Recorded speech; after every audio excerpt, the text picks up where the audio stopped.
Hello everyone. In this video, I'll show you how to stop OneDrive from syncing a folder on your computer. First, go to the bottom of your screen and click on the Start menu. You can also press the Windows key on your keyboard. In the search bar, type OneDrive. When the OneDrive app shows up in the search results, click on it to open it. Now, find the OneDrive icon. It looks like a small white or blue cloud. Once you find the OneDrive icon, click on it.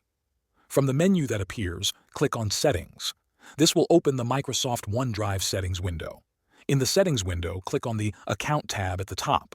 Now look for the section that shows which folders are being synced to OneDrive. You'll see a button that says Choose Folders. Click on that. A new window will pop up showing all the folders that are currently syncing with OneDrive. To stop a specific folder from syncing, find it in the list and uncheck the box next to it. If you want to stop all folders from syncing, uncheck all the boxes. Once you've made your changes, click OK. Now the folder you unchecked will stop syncing with OneDrive.